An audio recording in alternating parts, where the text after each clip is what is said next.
Danvers, Massachusetts, is a small town located about 20 miles north of Boston. It's a quiet place with a strong sense of community. People know each other, and there's a comforting feeling of safety. The town has good schools, parks, and a friendly atmosphere. It's the kind of place where families settle down and everyone feels connected. Danvers High School is one of the key places in the town. It's where students learn, grow, and make lifelong friends. Teachers at Danvers High are known for their dedication and care for their students. One of those teachers was Colleen Ritzer. She was 24 years old and taught mathematics, was passionate about her job, and always went the extra mile to help her students succeed. She loved teaching and was adored by her students and colleagues. Colleen Ritzer was born on May 13, 1989, and grew up in Andover, Massachusetts. She had a close-knit family with her parents and siblings. From a young age, Colleen showed a passion for learning and helping others. Her family supported her dreams and encouraged her to pursue her goals. Colleen attended Andover High School, where she excelled in her studies and participated in various school activities. After graduating, she went to Assumption College in Worcester, Massachusetts. There, she studied education and mathematics, knowing she wanted to become a teacher. Colleen's love for mathematics and her desire to make a difference in students' lives guided her career choice. She graduated from Assumption College in 2011 and soon began her journey as a mathematics teacher, eager to inspire and educate her future students. When she was 24 years old, she became a dedicated mathematics teacher at Danvers High School. Teaching was not just a job for her, it was a true passion. Her dedication to teaching was evident in everything she did. She often stayed after school to provide extra help to students who needed it. Colleen had a remarkable ability to make math interesting and accessible, inspiring her students to do their best. She made a lasting impact on everyone she taught, becoming not just a teacher, but a mentor and a friend. Colleen Ritzer had many interests and hobbies that she enjoyed outside of teaching. She had a deep love for hiking and often spent weekends exploring nature trails. Her passion for photography went hand in hand with her love for the outdoors. She enjoyed capturing beautiful landscapes and moments with her camera. Colleen was also very close to her family and friends. She cherished the time spent with them, whether it was a family dinner or a casual get-together with friends. Her social activities included organizing outings, celebrating special occasions, and supporting her loved ones in their endeavors. Colleen's warm personality and caring nature made her a beloved figure among those who knew her well. She balanced her professional life with her personal passions, making her a well-rounded and deeply admired person. Let's proceed with the detailed script, incorporating the information already provided and enhancing it for better detail. Philip Chism was born on January 21, 1999, in Clarksville, Tennessee. His childhood was marked by the instability of his parents' troubled relationship. Philip's parents had frequent conflicts, leading to a tense home environment. Eventually, his parents divorced, which added to the emotional strain on young Philip. Despite these challenges, he tried to maintain a sense of normalcy in his life, often seeking solace in his interests and hobbies. In the summer of 2013, Philip moved to Danvers, Massachusetts, with his mother. This move was a significant upheaval for Philip. Leaving behind his familiar surroundings, friends, and the life he knew in Clarksville was tough. Adjusting to a new town and school added to his sense of isolation and anxiety. The transition to Danvers High School was particularly challenging as he struggled to fit in and make new friends. At Danvers High School, Philip was known for his athletic talent, especially in soccer. He quickly made a name for himself as a standout player on the school's soccer team. His skills on the field were impressive, and he often used sports as an outlet for his frustrations and emotions. In addition to his athletic prowess, Philip had a strong interest in art. He spent a lot of time drawing in his notebook during class, and his artistic talent was well recognized by those around him. However, despite his abilities, Philip found it difficult to connect with his new classmates and teachers. His behavior began to change noticeably. He became more withdrawn and quieter, which raised concerns among his peers and teachers. These changes in his behavior were noted, but the underlying reasons were not fully understood. Philip also faced significant mental health challenges. He experienced severe psychotic episodes and often heard voices. These symptoms were troubling and confusing for him, contributing to his sense of alienation. His family was aware of his struggles and tried to support him, but managing his mental health issues proved to be a complex and ongoing challenge. Philip's mother, in particular, was concerned about his well-being and sought help, but the severity of his condition made it difficult to address effectively. The combination of family problems, the stress of moving, and his mental health issues created a perfect storm of challenges for Philip. These factors contributed to the growing turmoil in his life, setting the stage for the tragic events that would later unfold at Danvers High School. Philip's internal struggles and the external pressures he faced played a critical role in the lead-up to the crime that shocked the community. On the morning of October 22, 2013, Philip Chism arrived at Danvers High School. He carried a backpack containing a ski mask, gloves, changes of clothes, and a box cutter. These items were not typical for a school day and hinted at something unusual. He wore his usual school attire and tried to blend in with the other students. There was nothing outwardly alarming about his appearance, but inside his backpack, the items told a different story. Philip's behavior upon arriving at school was quiet and reserved, as it often was. He entered the school at 7:15 a.m., greeted a few classmates with a nod, and headed straight to his locker. His interactions were minimal, and he avoided making eye contact. A few classmates noticed his distant behavior, but thought he was just having a bad day. Teachers who saw him in the halls noted that he seemed more withdrawn than usual, but they were used to his quiet demeanor. During the morning classes, Philip kept to himself. In his first period math class, he sat at the back of the room, doodling in his notebook. His math teacher, Colleen Ritzer, noticed that he was not paying attention, but decided to speak with him after class rather than interrupt. Philip's classmates later recalled that he seemed distracted and was not engaging in the usual group activities or discussions. At 9 a.m., during a break between classes, Philip was seen alone in the hallway, looking at his phone. He didn't join any of the usual groups of friends that gathered during the break. Instead, he kept to himself, moving quickly from one class to another. Teachers noted that his responses in class were shorter and less engaged than usual. His demeanor was more subdued, and there was an air of tension about him. By late morning, around 11:30 a.m., Philip had attended several classes but had not spoken much. His art teacher observed that he was unusually quiet during class, focusing intensely on his drawing. When asked if everything was okay, he nodded but did not elaborate. Philip's interactions with classmates were limited to brief, almost reluctant responses. His unusual quietness was noted, but no one could have predicted the dark turn the day would take. In the afternoon of October 22, 2013, Colleen Ritzer continued with her usual routine at Danvers High School. She was a dedicated mathematics teacher and spent her day focused on her students. Her classes were engaging, and she made sure each student understood the material. By 1 p.m., she was teaching her last class of the day, covering algebra topics that her students found challenging. Colleen interacted warmly with her students, answering questions and offering encouragement. She noticed that Philip Chism was distracted and seemed troubled. After class ended at 1:45 p.m., Colleen asked Philip to stay behind for extra help. She wanted to ensure he understood the material and also to check if everything was okay. Their conversation was brief but caring, with Colleen showing genuine concern for Philip's well-being. Philip agreed to stay after school for the extra help session.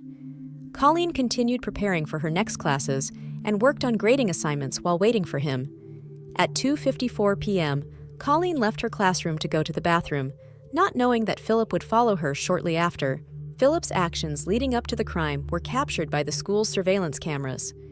At 2:54 p.m., after his interaction with Colleen, he was seen lingering in the hallway, watching her walk towards the bathroom.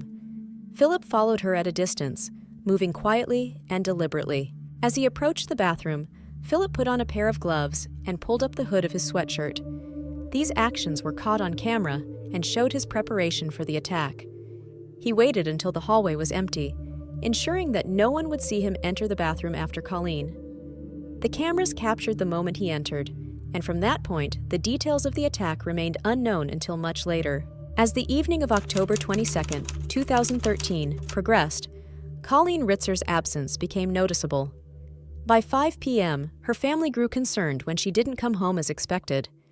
They tried calling her, but there was no answer. At the same time, Her colleagues at Danvers High School also noticed that she hadn't been seen since the end of the school day. Concern quickly turned into worry, prompting them to begin looking for her around the school. Around 5:30 p.m., the school's security team was alerted. They began reviewing the surveillance footage to track Colleen's last known movements. They saw her on camera at 2:54 p.m., walking towards the bathroom, followed by Philip Chism. This alarming discovery led them to initiate a broader search of the school and its surroundings. The urgency increased as more time passed without any sign of Colleen. Meanwhile, Philip Chism was carrying out his own activities. At 4 p.m., Colleen Ritzer's credit card was used to buy a ticket for the movie Gravity at the nearby Hollywood Hits Theater. Surveillance footage from the theater captured him purchasing the ticket and entering the cinema. His behavior appeared calm and composed, showing no signs of the horrific events that had transpired earlier in the day. Philip stayed at the theater for the duration of the movie, blending in with other patrons. He was seen on camera again as he exited the theater around 6 p.m. His demeanor remained unchanged, as if nothing unusual had happened. This calm and collected behavior were chilling in light of the brutal crime he had committed just hours before. He was not seen by anyone after he left the cinema and did not answer calls or messages. The searches were on and police were involved. In the early hours of October 23, 2013, around 12:30 a.m., police officers found Philip Chism walking along Route 1A in Topsfield, Massachusetts. He was alone and appeared disoriented. The officers stopped to check on him and noticed that he was carrying a backpack. Inside, they found a blood-stained box cutter and Colleen Ritzer's credit card. Philip's clothes were also smeared with blood, raising immediate suspicions about his involvement in a serious crime. Later that morning, at approximately 3 a.m., a search team discovered Colleen Ritzer's body in a wooded area behind Danvers High School. Her body was partially covered with leaves and debris, an attempt to conceal the crime. Forensic details revealed the brutality of the attack. Colleen's shirt was pulled up, exposing her breasts, and her legs were spread apart. A large tree branch had been inserted inside her, highlighting the horrific nature of the assault. The scene was gruesome and heart-wrenching for those who found her. These forensic details provided crucial evidence for the investigation, painting a clearer picture of the tragic events that unfolded on October 22, 2013. The investigation into Colleen Ritzer's murder began immediately after her body was discovered on October 23, 2013. Police collected crucial evidence to build their case. Surveillance footage from Danvers High School provided key visuals of Philip Chism following Colleen to the bathroom. The blood-stained box cutter found in Philip's backpack and Colleen's credit card were vital pieces of evidence. Witness statements from students and teachers also helped piece together the timeline of events. Forensic experts meticulously examined the crime scene in the woods. They documented the position of Colleen's body, the state of her clothes, and the presence of the tree branch. Blood samples and other physical evidence were collected and analyzed. These findings confirmed the brutal nature of the attack and linked the evidence directly to Philip Chism. Philip Chism was taken into custody and interrogated by the police. During the interrogation, Philip appeared calm but provided limited information. Initially, he denied involvement, but the evidence against him was overwhelming. His behavior was detached and he showed little emotion. The authorities processed him through the juvenile justice system, given his age. Despite his young age, the severity of his actions meant that he would face significant legal consequences. The police gathered enough evidence to charge him with the murder, aggravated rape, and armed robbery of Colleen Ritzer, setting the stage for the legal proceedings that would follow. Police revealed how the crime was done after putting pressure on Philip during the interrogation and confronting him with the evidence. He entered the bathroom behind Colleen. Once inside, he attacked her. Using a box cutter he had brought to school, Philip strangled Colleen and then stabbed her 16 times. The attack was brutal and swift. Colleen had no chance to defend herself. After ensuring she was incapacitated, Philip proceeded to rape her. This assault was not only violent, but also deeply calculated. After committing the murder, Philip began his attempts to conceal the crime. He placed Colleen's body in a large recycling bin he found nearby. Surveillance cameras captured him wheeling the bin through the hallways of the school.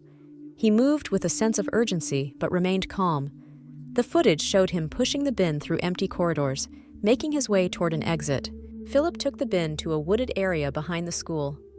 There, he disposed of Colleen's body. She was partially covered with leaves and debris in an attempt to hide her. Colleen's shirt was pulled up, exposing her breasts, and her legs were spread apart. A large tree branch had been inserted inside her, highlighting the horrific nature of the assault. In a final act of disdain, he left a note near her body that read, "I hate you all." This note indicated a deep-seated anger and a clear intention to express his feelings through this horrific act. After disposing of the body, Philip returned to the school to clean up. He changed out of his blood-stained clothes and disposed of them in a different location to avoid detection. He took great care in trying to eliminate any evidence that could link him to the crime. His actions were methodical and showed a disturbing level of premeditation. Philip's movements were again captured on surveillance footage as he re-entered the school. He walked calmly, wearing a new set of clothes, blending in as if nothing had happened. He even interacted briefly with a few students who did not suspect anything unusual. Philip then left the school grounds, heading to a nearby theater where he used Colleen's credit card to purchase a ticket for the movie Gravity. The evidence collected from the surveillance footage, the items found in Philip's possession, and the forensics at the crime scene painted a clear picture of his actions. The attack on Colleen Ritzer was premeditated, violent, and executed with chilling precision. Philip's attempts to cover up his crime were thorough, but ultimately failed, as the evidence against him was overwhelming. The discovery of Colleen's body and the forensic analysis of the scene provided the final pieces needed to understand the full extent of the tragedy that unfolded on October 22, 2013. On November 21, 2013, Philip Chism was formally indicted. The charges included murder, aggravated rape, and armed robbery. These charges reflected the brutal and premeditated nature of his actions on October 22, 2013. The indictment was a significant step in the legal process, ensuring that Philip would face trial for his crimes. An additional charge of aggravated rape was later added, highlighting the severity of the sexual assault committed during the attack. On January 30, 2014, Philip Chism appeared in court to plead not guilty to all charges. During the arraignment, he remained mostly silent, responding briefly to the judge's questions. His demeanor was calm, almost detached, as he listened to the charges being read. In subsequent court appearances, Philip's behavior was similarly composed, which contrasted sharply with the gravity of the accusations against him. The court proceedings were a crucial phase, setting the stage for the trial where the full details of the case would be examined. On December 15, 2015, the jury returned their verdict. After careful consideration of all the evidence, they found Philip Chism guilty of first-degree murder, aggravated rape, and armed robbery. The deliberations were thorough, reflecting the serious nature of the charges and the overwhelming evidence presented during the trial. The sentencing hearing took place on February 26, 2016.